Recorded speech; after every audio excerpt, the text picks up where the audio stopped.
Hello everyone, welcome to the commerce achiever platform. I believe इस initiative का maximum use कर रहे हैं अपने यूपीएससी कॉमर्स ऑप्शनल की प्रिपरेशन के लिए, जिनका टारगेट एटलीस्ट 2023 है। बहुत सारे स्टूडेंट के रिव्यूज़ हैं। आप सबसे रिक्वेस्ट है कि आप अपने व्यूज़, ओपिनियंस एंड क्वेरीज आप शेयर करें। बहुत सारे ऐसे स्टूडेंट हैं जो इन सेशन की मदद से अपने रिवीजन को भी कई बार कंप्लीट कर रहे हैं, तो इट्स गुड टू नो कि ये आपको जो है एक सही रोड मैप दिखा रहा है और आपको ट्रैक पे रख रहा है कि आप एक राइट डायरेक्शन पे पहुंच सकें। तो आई बिलीव अब तक के जो सेशंस हमारे हुए हैं, आपने उसमें से मैक्सिमम बेनिफिट लिया हो। और अगर आप फर्स्ट टाइम इस सेशन को देख रहे हैं, सो आपसे रिक्वेस्ट है कि आपको आज ही से अपना टारगेट स्टार्ट करना है। जो टारगेट आपके मिस हो चुके हैं अब तक, उनको आप इन बिटवीन कवर अप करें, या बीच में जो हम टाइम लैप्स लेकर के आएंगे जहाँ पे हम रिविजन के ट्रिक्स इंक्लूड करेंगे, तब मैं आपको इन्फॉर्म करूंगी एंड देन आप उसे कवर अप कर सकते हैं। अगर आप ऐसे स्प्रिंट हैं जिनका काफ़ी कुछ छूट चुका है, तो आप प्लीज़ कमेंट करके शेयर करें ताकि I can analyse and in between उसे पुट करने का मैं आपको टाइम दे सकूं।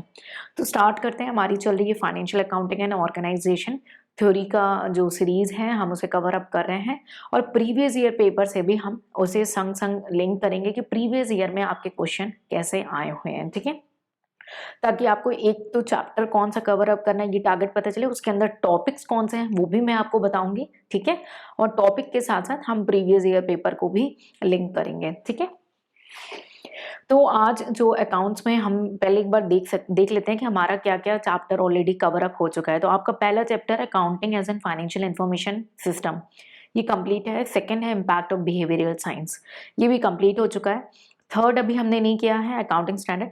Fourth accounting for share capital transaction, जिसमें आपने जो है for feature and re issue pro data allotment भी कर लिया है। आपने इशू ऑफ बोनस शेयर्स कर लिया है चैप्टर 5। चैप्टर 6 राइट इशू कर लिया है। Chapter 7 employ stock option plan कर चुके हैं आप। ठीक है, उसके बाद चैप्टर 8 है बाय बैक ऑफ सिक्योरिटी। अब स्वीट इक्विटी शेयर्स के बारे में पूछा गया है कि ये किसका पार्ट है, एक स्टूडेंट की क्वेरी आई थी। तो ये आपका मेनली जो है, ऐसे तो आपके कंपनी अकाउंट्स में भी आता है बट वो इनकम टैक्स में भी है आपका। ठीक है, तो आप उसमें आप सब्जेक्ट को बाइफरकेट नहीं कर सकते। स्वीट इक्विटी शेयर जो आपका टॉपिक है, जनरली इनकम टैक्स में आपको उसे कवर अप करवाया गया है काफ़ी डिटेल में। ठीक है, उसके बाद चैप्टर 10 जो है आपने कल किया, टारगेट था हमारा amalgamation, absorption and reconstruction of companies. I believe आप अपने आप को ट्रैक कर रहे हैं और इन सेशन का बेनिफिट ले रहे हैं। तो आज का टारगेट रहने वाला है अकाउंटिंग स्टैंडर्ड। जी हाँ, फाइनल अकाउंट्स क्यों नहीं बोला, रीजन है इसके पीछे, क्योंकि अगर आप कंपेयर करेंगे तो अकाउंटिंग स्टैंडर्ड से हर साल क्वेश्चन आ रहे हैं। ठीक है, और फाइनल अकाउंट से आपके हर साल क्वेश्चन नहीं आते कंपैरेटिवली। तो लास्ट में हम फाइनल अकाउंट्स देखेंगे और जिस दिन आप फाइनल अकाउंट्स करेंगे उस दिन और भी वैल्यू एडेड बातें की, इशू शेयर्स एंड डिबेंचर्स के बारे में, प्रेफरेंस शेयर्स के बारे में भी कुछ स्टूडेंट ने क्वेरी की थी, उसे हम सेम डे में कवर अप करेंगे। तो आज जो है अकाउंटिंग स्टैंडर्ड आपका टारगेट है। अब जो जनरल क्वेरी अकाउंटिंग स्टैंडर्ड से लेकर के आते हैं स्टूडेंट, ठीक है, मैं एक बार आपके सामने खोल लेती हूँ ताकि मैं एक अकाउंटिंग स्टैंडर्ड की मदद से आपको एक रोड मैप दे दूँ ताकि आप अपनी प्रिपरेशन अकॉर्डिंगली प्लान कर सकें। ठीक है, तो अकाउंटिंग स्टैंडर्ड है आपका। सबसे पहले होता क्या है अकाउंटिंग स्टैंडर्ड, क्या रोल है, क्या नीड है उसकी। ठीक है, आपने ब्रीफ कवर अप कर लेना है अकाउंटिंग स्टैंडर्ड के बारे में, उसके बेनिफिट्स के बारे में। ठीक है, और क्यों ज़रूरत पड़ती है अकाउंटिंग स्टैंडर्ड की। ठीक है, उसके बाद आपने लिमिटेशंस देके अकाउंटिंग स्टैंडर्ड के आपको लिमिटेशंस कवर अप करनी है। अकाउंटिंग स्टैंडर्ड बोर्ड क्या होता है, ऑब्वियसली इसके बारे में भी जान के रखना है आपको। ठीक है, उसके बाद इंड एएस, जिसके बारे में आपने सुना होगा रिसेंटली, इंडियन अकाउंटिंग स्टैंडर्ड, वो क्या है, वो क्यों आया है, उसके बारे में भी आपने कवर अप करना है। ठीक है, तो ये ब्रीफ आपको आउटलाइन कवर अप करनी है, एक बेसिक आइडिया जो आपको कनेक्ट करेगा अकाउंटिंग स्टैंडर्ड से। ठीक है, उसके बाद हम पहला एक अकाउंटिंग स्टैंडर्ड लेके आपको एक रोड मैप देते हैं, उसके अकॉर्डिंगली आप बाकी अपने जो है एएस को कवर अप करेंगे। तो आपका जो सिलेबस में है वो है इन्वेंट्रीज। इन्वेंट्रीज आपका डील करता है आपका AS2। ठीक है, वैल्यूएशन ऑफ इन्वेंट्रीज से। तो ये किस किस लेवल ऑफ द कंपनीज में एप्लीकेबल है, लाइक लेवल 1 2 3, आपको ये पता होना चाहिए उसका ऑब्जेक्टिव क्या है AS2 का। ठीक है, कहाँ कहाँ पे एप्लीकेबल है, किस इन्वेंट्रीज को इंक्लूड कर रही है, इन्वेंट्री की मीनिंग क्या है, NRV यानी नेट रियलाइजेबल वैल्यू क्या होती है। ठीक है, और इसकी कैलकुलेशन कैसे करेंगे, उनके बारे में डिटेल एनालिसिस, क्या क्या चीज़ें एक्सक्लूडेड हैं आपके कॉस्ट ऑफ इन्वेंट्री से। और मेथड है आपका, जैसे फीफो मेथड है, वेटेड एवरेज मेथड है, ये आपको पता ना होना चाहिए। टेक्निक क्या है मेजरमेंट की, कि आप कैसे मेजर करेंगे अपनी इन्वेंट्रीज को, ठीक है। उसके बाद फाइनेंशियल स्टेटमेंट में या बुक्स ऑफ अकाउंट में उसे कैसे डिस्क्लोज करना है, ठीक है। उसके बाद जो जो कॉमन क्वेरी कि मैम हमें सिर्फ एएस करना है या इंड एएस, तो आप देख सकते हैं आपको difference between your Ind AS two और इन्वेंट्रीज, ठीक है। AS two valuation of inventories, इन दोनों का डिफरेंस जो है उसे कवर अप करना है, यस। अब आप बोलेंगे मैम एग्जाम में सिलेबस में तो अकाउंटिंग स्टैंडर्ड लिखा है, तो यस मैं मानती हूँ कि आपके सिलेबस में अकाउंटिंग स्टैंडर्ड लिखा, और कई बार मैंने रिक्वेस्ट भी करी है कि एक तो आपका जीएसटी आ जाना चाहिए, और या तो इंड एएस को इंक्लूड कर दें आपके सिलेबस में, तो वो अभी तक क्लैरिफाई नहीं हुआ है। कोई अगर अपडेट आएगी या क्लैरिफिकेशन होगा डेफिनेटली आपको इन्फॉर्म किया जाएगा, but on the safest side, क्योंकि आप यूपीएससी दे रहे हो और आपको अपडेटेड रहना है, इवन फॉर द इंटरव्यू आपको इंड एएस का एएस से डिफरेंस पता होना चाहिए, आपके माइंड में ये कंटेंट सेटल होना चाहिए, ठीक है। तो इसके लगभग 8-9 डिफरेंसेस हैं आपको कवर अप करने हैं। उसके बाद आपके और कौन से अकाउंटिंग स्टैंडर्ड हैं और वो कौन से एएस से लिंक्ड है, एक बार मैं वो भी बता देती हूँ, क्योंकि कई बार स्टूडेंट ये पूछते हैं कि कौन कौन से टोटल एएस करने हैं या कौन सा टॉपिक किस एएस से लिंक्ड है, वो उन्हें नहीं क्लियर होता। नेक्स्ट है आपका डेप्रिसिएशन एंड फिक्स्ड एसेट, जो कि आपका एएस 10 से डील करता है, प्रॉपर्टी प्लांट एंड इक्विपमेंट से, ठीक है। तो डेप्रिसिएशन और फिक्स्ड एसेट दोनों एक ही एएस के अंदर आ गए, एएस 6 आपका हट चुका है अब, ठीक है। इसको एक ही में कवर अप किया गया है। नेक्स्ट है आपका फॉरेन एक्सचेंज ट्रांजैक्शन, जो कि आपका कवर अप होता है एएस 11 से, ठीक है, यानी इंड एएस 21, और प्रॉपर्टी प्लांट एंड इक्विपमेंट यानी फिक्स्ड एसेट एंड डेप्रिसिएशन आपका एएस 10 यानी इंड एएस 16 से कवर्ड है, क्लियर। तो मैंने फॉरेन एक्सचेंज ट्रांजैक्शन भी आपको बता दिया है, आपका जो है एएस 11 और इंड एएस 21 से लिंक्ड है वो, ठीक है। उसके बाद है गवर्नमेंट ग्रांट्स, जो कि आपका एएस 12 से लिंक्ड है, इंड एएस 20 से लिंक्ड है, ठीक है। गवर्नमेंट ग्रांट हो गया आपका। उसके बाद इन्वेस्टमेंट देख लेते हैं। इन्वेस्टमेंट आपका एएस 13 है, इंड एएस 40 इन्वेस्टमेंट प्रॉपर्टी में है, ठीक है। कंस्ट्रक्शन कॉन्ट्रैक्ट आपका एएस 7 इंड एएस 11 से है, ठीक है। उसके बाद रेवेन्यू रिकॉग्निशन आपका एएस 9 इंड एएस 18 से लिंक्ड है। कंटिंजेंसीज आपका एएस 4 एंड इंड एएस 10 से लिंक्ड है, ठीक है। और साथ ही साथ मैं आपको सेफ साइड पे बोलूंगी कि आपको एएस 29 भी कर लेना चाहिए, क्योंकि वहां पे contingent asset and contingent liabilities and provisions के बारे में एलैबोरेटिवली एक्सप्लेन किया गया, तो आपको एक बार एएस 29 भी करना है। नेक्स्ट अर्निंग पर शेयर यानी ईपीएस आपका एएस 20 इंड एएस 33 से लिंक्ड है, तो आपको वो भी करना है, ठीक है। उसके बाद है आपका रिसर्च एंड डेवलपमेंट, ठीक है। रिसर्च एंड डेवलपमेंट कॉस्ट ये है आपका एएस 26 से linked, Ind AS 38 intangible asset से लिंक्ड है रिसर्च को, ठीक है। उसके बाद आपका कैश फ्लो स्टेटमेंट एएस 3 से रिलेटेड है, Ind AS 7 cash flow statement आपका जो है एएस 3 से लिंक्ड है, ठीक है। तो ये आपके टोटल अकाउंटिंग स्टैंडर्ड है, जिसे मैंने आपको एक आउटलाइन दी दिया कि कौन कौन से टॉपिक हैं और कौन कौन से एएस या इंड एएस आपको कवर अप कर लेने हैं, ठीक है। उसके बाद अभी हम आपको कनेक्ट करते हैं प्रीवियस ईयर में किस तरीके के क्वेश्चन आए हैं, ताकि आप अपने आप को ट्रैक में रख के ऐसी ही प्रिपरेशन करें, ठीक है। तो गिव मी अ मोमेंट, मैं आपको बताऊंगी कि कौन कौन से ऐसे आपके जो प्रीवियस ईयर के जो क्वेश्चंस हैं जो आपके अकाउंटिंग स्टैंडर्ड्स हैं, ताकि आपको ये प्लानिंग होनी चाहिए कि भाई किस में थ्योरी कवर अप करनी है और किस तरीके की थ्योरी आपको कवर अप करनी है, ठीक है। और किस में आपको न्यूमेरिकल में फोकस रखना है, किस तरीके से न्यूमेरिकल पे फोकस रखना है। अर्निंग पर शेयर जो है आपका जनरली ये आपके अकाउंटिंग रेशियो का भी पार्ट है, ठीक है। तो अर्निंग पर शेयर जो हमारा क्या कहते हैं अकाउंटिंग स्टैंडर्ड है, ठीक है, इसे आप कंफ्यूज नहीं होंगे कि भाई एएस है, जब एएस का फॉलो करना होगा तो एग्जामिनेशन हॉल में आपको स्पेसिफिकली बताया जाएगा कि आपको एएस फॉलो करना है, ठीक है। तो मैं एक बार quickly with the help of question bank, जिनके पास क्वेश्चन बैंक है वो क्वेश्चन बैंक के थ्रू रेफर कर सकते हैं, ठीक है। 2016 एंड ऑनवर्ड्स पे ही हम फोकस करेंगे मेनली, ठीक है। और अगर आपको और जो है कम टाइम देना है और क्या है बेस्ट आउटकम निकालना है तो 2018 एंड ऑनवर्ड्स इज गुड, ठीक है। 2016 से इसलिए कराते हैं कि स्टूडेंट को लगता है कि कुछ ज़्यादा ईयर कवर अप कर लिया तो उनको एक है ना मेंटल सेटिस्फेक्शन मिलता है, बट जनरली 2018 से जो पैटर्न चेंज हुआ है वो अब तक चल रहा है, तो आप on the like right track 2018 से एंड अबव करना कंपलसरी है।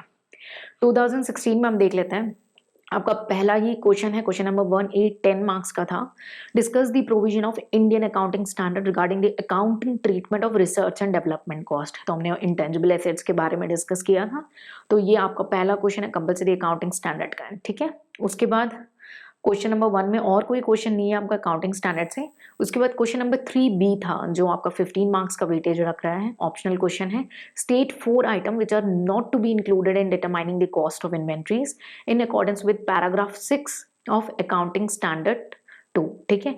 तो आपको जो इस पर्टिकुलर क्वेश्चन में बोला गया है कि आपको पैरा 6 के अकॉर्डिंग ही आपको बताना है, तो ऑब्वियसली आपको एएस ध्यान से कवर अप होना चाहिए। बुक में आपका सारा चीज़ इंक्लूडेड है, यानी आपको इसे माइंड में सेटल करना है इस कंटेंट को। नेक्स्ट हम 2017 में देखते हैं। पहला ही question, question number 1A 10 marks का आपका अकाउंटिंग स्टैंडर्ड का था। State the provision of Indian accounting standard regarding foreign exchange transaction. तो फॉरेन एक्सचेंज ट्रांजैक्शन आपके एएस 11 से लिंक्ड है, ठीक है। उसके बाद हम देखते हैं, ठीक है, आपका नेक्स्ट क्वेश्चन नंबर 3B। तो हर बार कम से कम 25 to 30 मार्क्स का आपका अकाउंटिंग स्टैंडर्ड से क्वेश्चन अब तक हम देख रहे हैं।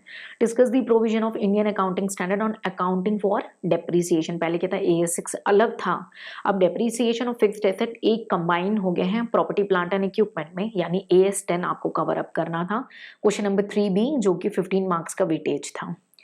अब हम आते हैं 2018 में, जो कि अब यहाँ से आपका मेन फोकस रहना चाहिए। 2018 में आपका पहला क्वेश्चन था, explain the concept and nature of accounting standard and why are these needed. तो ये जो मैंने पहले पेज में आपको कुछ चीज़ें इंट्रोड्यूस की थी भाई कि हमें क्यों ज़रूरत है, क्या होता है accounting standard and what not, accounting standard board क्या है। तो ये आपको जो है यहाँ पे फ्रेम करने में मदद करेगा कि क्या कॉन्सेप्ट और नेचर है अकाउंटिंग स्टैंडर्ड का और इसकी क्यों ज़रूरत है। कंपलसरी क्वेश्चन है तो आप स्किप नहीं कर सकते हो। उसके बाद क्वेश्चन नंबर 3C आपका 10 मार्क्स का था। Explain in brief the main provision of Indian accounting standard regarding cash flow statement, यानी AS3 आपसे पूछा गया है और अब जो है मेन प्रोविजन पूछे गए हैं। तो ऑब्वियसली जब मेन प्रोविजन आपके माइंड में होंगे, आपके पास उतना कंटेंट होगा, तभी आप लिख पाएंगे, ठीक है। तो इसलिए पहला अभी जो हम टारगेट लेके चल रहे हैं कि हम अंडरस्टैंडिंग कवर अप कर रहे हैं। 80 to 90% हमें कम से कम अंडरस्टैंडिंग माइंड में रखनी है। फिर हम कोशिश करेंगे कि इसको हम कैसे मेंटेन रखें, तो हम रिवीजन स्टेप पे जाएंगे। कुछ स्टूडेंट ने रिक्वेस्ट की कि मैम प्रीलिम्स को भी इसी में आप हमें गाइड करें, तो ये पॉसिबल नहीं है। पहले मैं कुछ एक्सटेंड तक आपका कॉमर्स ऑप्शन सेव करा दूं, फिर कुछ जो आपकी प्रीलिम्स की इंक्वायरी, तो हम जब इकोनॉमिक्स की सीरीज स्टार्ट करेंगे तो आप वहाँ से क्या है उसमें इकोनॉमिक्स भी कवर अप करेंगे। यस, स्टूडेंट ने रिक्वेस्ट की रमेश सिंह की बुक से मैं उनको रोड मैप दूं, तो उससे आपको प्रीलिम्स का गाइडेंस दे दूंगी। प्रीलिम्स के MCQs आप करेंटली अपने स्टार्ट कर लें, ठीक है। बढ़ते हैं आगे 2019 में। 2019 में हमारा जो okay recognition of revenue, question number 1B 10 marks का कंपलसरी था।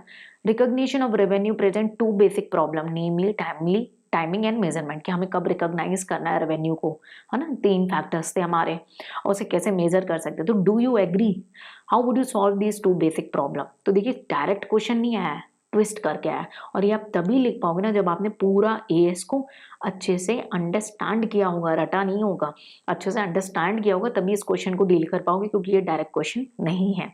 कंपलसरी क्वेश्चन है 10 मार्क्स का, ठीक है।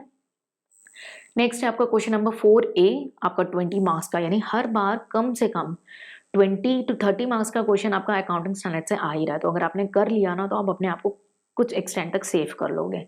Explain the nature and need for depreciation, distinguish between the straight line method and diminishing balance method of the depreciation, what disclosure are required to be made in financial statement as per AS6 on depreciation accounting। अब देखिए ये तो जब पूछा गया था question तब AS6 था, ठीक है, 2019 में। अब AS6 नहीं रहा, ठीक है, अब क्या आ चुका है, आपका AS10 हो चुका है। तो अब यही है ना, पुराने क्वेश्चन को आपको मॉडिफाई करना है आज के ज़माने के हिसाब से, आज के चेंजेस। तो अब आपको इसका आंसर देना है AS10 के अकॉर्डिंग, ठीक है।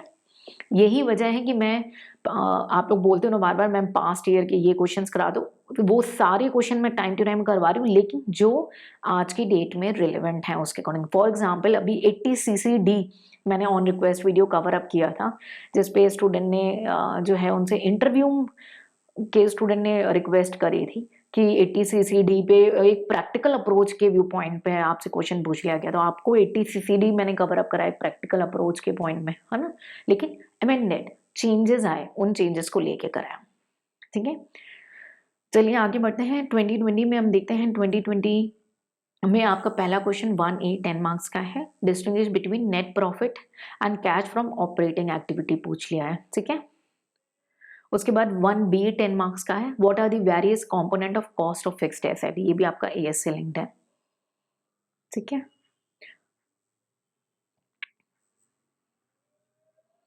उसके बाद न्यूमेरिकल क्वेश्चंस हैं और कोई क्वेश्चन नहीं है। 2021 की अगर हम बात करें तो पहला ही क्वेश्चन है 1A 10 मार्क्स का compulsory, briefly explain the significance of as accounting standard 3 cash flow statement आपसे पूछ लिया गया है। ठीक है,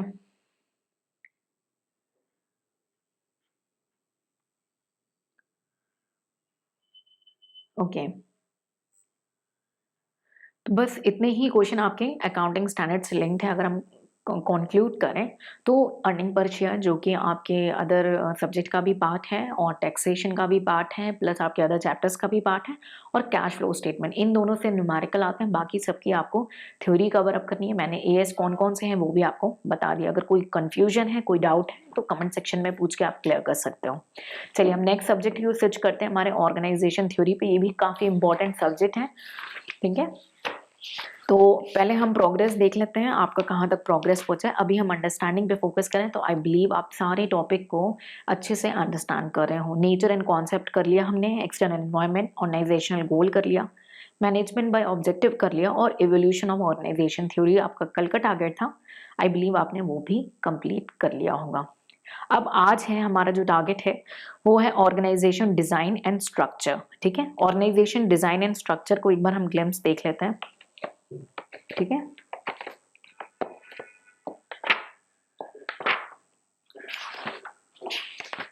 ठीक, ऑर्गेनाइजेशन डिजाइन तो मैंने आपको कल एक क्वेश्चन भी दिखाया था जहाँ पे कंबाइन पूछ लिया गया था, तो आपको मीनिंग पता होनी चाहिए, एलिमेंट्स क्या है ऑर्गेनाइजेशन डिजाइन के। ठीक है, like chain of command, span and control. ठीक है, एम क्या है ऑर्गेनाइजेशन डिजाइन का, ये आपको क्लियर होना चाहिए। उसके एडवांटेजेस आपको पता होने चाहिए कि डिजाइन के क्या एडवांटेजेस हैं, या उनके उस डिजाइनिंग के साथ क्या प्रॉब्लम्स आ सकती हैं या क्या डिसएडवांटेजेस हो सकते हैं। ठीक है, तो ट्रिगर्स भी हमें देखने हैं कि कब ऑर्गेनाइजेशन को डिजाइन की जरूरत पड़ सकती है, रिक्वायरमेंट क्या है, कौन कौन से टाइप के होते हैं हमारे ऑर्गेनाइजेशन, तो हमें टाइप को आउटलाइन भी करना है और साथ ही साथ उनको डिटेल में भी कवर अप करेंगे। कौन कौन से ऐसे फैक्टर हैं जो आपके ऑर्गेनाइजेशन डिजाइन को फर्क करेंगे। तो जैसे ये बुलेट पॉइंट्स हैं आपने यहाँ पे देख लिया। ठीक है, डिटेल एक्सप्लेनेशन को रीड कर लेंगे और इसे हाईलाइट करेंगे। ठीक है,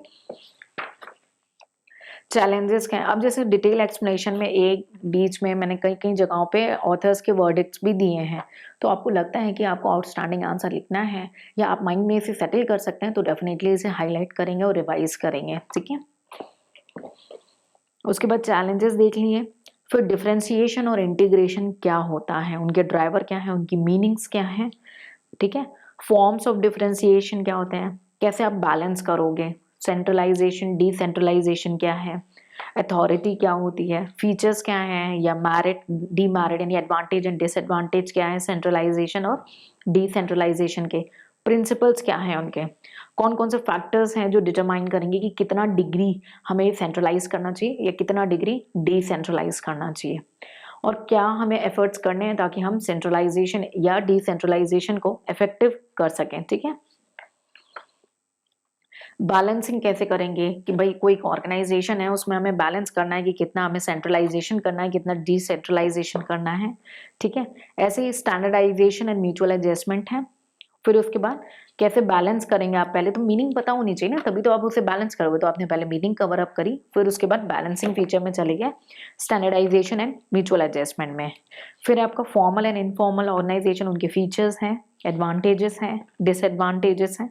ठीक है, और कैसे कोऑर्डिनेट करेंगे, भाई मीनिंग समझ ली, फीचर्स एडवांटेज समझ ली, उसके बाद आती है कोऑर्डिनेशन की, फॉर्मल और इनफॉर्मल ऑर्गेनाइजेशन की। सेम है mechanistic and organic organisation structure, इनके भी फीचर्स, सूटेबिलिटी कहाँ सूटेबल है, एडवांटेज क्या है, डिसएडवांटेज क्या है, फीचर्स क्या है। ठीक है, ये आपको क्लियर होना चाहिए। ठीक है, और फिर इनकी अंडरस्टैंडिंग या उनकी सुटेबिलिटी। तो ये था आपका ऑर्गेनाइजेशन डिजाइन का आउटलाइन। ऑर्गेनाइजेशन स्ट्रक्चर क्या होता है उसकी मीनिंग आपको पता होनी चाहिए। ऑर्गेनाइजेशन स्ट्रक्चर और डिफरेंट स्कॉलर की डिफिनीशन भी आप अंडरस्टैंड करेंगे। ठीक है, बहुत सारे ऑथर्स की डिफिनीशन दी है। डिफिनीशन को याद करना जरूरी नहीं है, इसे अंडरस्टैंड करेंगे ताकि डिस्क्रिप्टिव क्वेश्चंस को आप टैकल अप कर सकें। ठीक है, ऑर्गेनाइजेशन चार्ट क्या होता है, एग्जाम में आपके कई बार पूछा है ऑर्गेनाइजेशन चार्ट आपका है। ठीक है, तो ऑर्गेनाइजेशन चार्ट क्या होता है, कितने तरीके के चार्ट हैं, वर्टिकल, हॉरिजॉन्टल, सर्कुलर। ठीक है, कंपोनेंट क्या है ऑर्गेनाइजेशन स्ट्रक्चर के, उनको डिटेल में कवर अप करेंगे। जिस नीड क्या है ऑर्गेनाइजेशन स्ट्रक्चर की, फीचर्स हो गए। ठीक है, और कौन कौन से कंटिंजेंट फैक्टर्स हैं या प्री रिक्विजिट हैं आपके ऑर्गेनाइजेशन स्ट्रक्चर के, क्या प्रोसेस होना चाहिए उसके डिजाइनिंग का। ठीक है, डिपार्टमेंटेशन क्या होता है, उनकी मीनिंग हो गई, डिफिनीशंस हो गई, फीचर्स हो गए, एडवांटेज डिसएडवांटेजेस हो गए, कौन कौन से फैक्टर हैं जो आपको इन्फ्लुएंस करेंगे, या बेसिस क्या हैं आपके, कौन कौन से बेसिस हैं आपके डिपार्टमेंटेशन के, आपको वो भी देख लेना है। ठीक है, उसके बाद span of management. Span of management काफ़ी इंपॉर्टेंट टॉपिक है। ठीक है, इसकी मीनिंग क्या है, डिफिनीशन क्या है, फैक्टर कौन से हैं जो इम्पैक्ट करते हैं, उसे भी डिटेल में कवर अप करेंगे। ठीक है, tall structure, vertical, narrow span structure, उनकी लिमिटेशंस हो गया, डिमेरिट्स वगैरह। फ्लैट स्ट्रक्चर क्या है, हॉरिजॉन्टल या wide span, span of control क्या है। उसके बाद इसकी ग्रेशियस थ्योरी गिवन है स्पैन ऑफ मैनेजमेंट की, एक बार डायरेक्ट क्वेश्चन भी आपके एग्जाम में आ चुका है, तो उसे भी बिल्कुल मिस नहीं करेंगे, अच्छे से कवर अप करके जाएंगे, और ये तो इंटरव्यू में भी पूछा गया है। उसके बाद पिरामिड एंड ब्लोटेड आपका स्ट्रक्चर है, उसको ही मीनिंग समझिए हर एक की, पिरामिड एंड ब्लोटेड स्ट्रक्चर की। ठीक है, उसके बाद मैरिट्स हो गए, उनके डिमेरिट्स हो गए। ठीक है, उसके बाद अथॉरिटी, भाई ये तो बहुत ही कॉमन टॉपिक है, कई बार आपसे पूछा गया है अथॉरिटी क्या होती है, मीनिंग एंड स्कॉलर्स की डिफिनीशन दे दी गई है। ठीक है, उसके बाद नेचर क्या है अथॉरिटी के, फॉर्म्स ऑफ अथॉरिटी क्या होती है, फीचर्स क्या है उसकी। फिर सबसे common relationship authority, responsibility and accountability के बारे में आपसे जो है यहाँ पे कवर अप किया गया है। अब कैसे इनका आपस में कंपैरिजन बनाएंगे, तो अथॉरिटी एंड रिस्पॉन्सिबिलिटी को पहले का माइंड शो करेंगे। ठीक है, उसके बाद थ्योरीज हैं आपकी, क्लासिकल थ्योरी है अथॉरिटी की, एक्सेप्टेंस थ्योरी है अथॉरिटी की।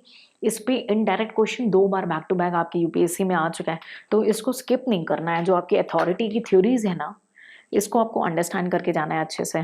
ठीक है, उसके बाद जो है डिफरेंस बिटवीन अथॉरिटी के जो थ्योरीज हैं, डेलीगेशन क्या है अथॉरिटी का, कैसे करते हैं, उसके एलिमेंट्स, प्रोसेस, इंपॉर्टेंस, प्रिंसिपल्स। ठीक है, एडवांटेज या बैरियर्स हम बोल सकते हैं। फिर लाइन ऑर्गेनाइजेशन स्ट्रक्चर क्या होता है, उसके features, advantage, disadvantages, suitability. Line and staff organisation, ये दोनों अलग ऑर्गेनाइजेशन स्ट्रक्चर है, इसे एक नहीं समझिएगा। ठीक है, उसकी meaning, features, merits and demerits हो गए, सुटेबिलिटी हो गई, difference between line and staff का। फिर उसके बाद उनके बीच का जो कॉन्फ्लिक्ट है उसको डिटेल में कवर अप करेंगे। स्पेशलाइजेशन एंड कोऑर्डिनेशन क्या है, functional organization structure, merits, advantages, disadvantages, features हो गए। Divisional organization structure, suitability, advantages and disadvantages या बेसिस ऑफ डिविजनलाइजेशन। फिर difference between the functional and divisional. फिर project management structure, matrix organization structure. थोड़ा सा लंबा हो गया ये चैप्टर, तो जितना कवर अप कर सके, लेकिन मिनिमम 50% कोशिश करेंगे आप कवर अप करेंगे। कल मैं आपको ऑर्गेनाइजेशन थ्योरी के प्रीवियस ईयर पेपर से लिंक कराऊंगी, क्योंकि हम वीडियो थोड़ा सा लेंदी हो गया, तो आपको एटलीस्ट अकाउंटिंग स्टैंडर्ड पूरा कवर अप करना है, और आपको ऑर्गेनाइजेशन डिज़ाइन पूरा करना है, और ऑर्गेनाइजेशन स्ट्रक्चर मिनिमम 50% कर लेना है। बैलेंसिंग आप कल के लिए कैरी फॉरवर्ड कर सकते हैं, अगर आज कर लें तो वेल एंड गुड है। और कल मैं कनेक्ट करूंगी आपको ऑर्गेनाइजेशन स्ट्रक्चर की या ऑर्गेनाइजेशन थ्योरी के प्रीवियस ईयर पेपर से, और कल से हम स्टार्ट करेंगे हमारा revision strategy also. So I hope I help you with today session, इसका मैक्सिमम बेनिफिट लें। कम से कम ये आपको रोड मैप पे रखेगा कि आपको क्या डायरेक्शन रखना है, आपके अंदर एक एनर्जी, एक जुनून वापस लेके आएगा। और I receive the request, economics का भी मैं विद टाइम स्टार्ट करूँगी, पहले एक जोन को हम साइड कर लेते हैं। बैलेंसिंग आवर्स में आप अपने जीएस की प्रिपरेशन या प्रीलिम्स के एमसीक्यूज का एम्पल प्रैक्टिस स्टार्ट कर सकते हैं। So keep working hard, take care, bye bye and जय हिंद।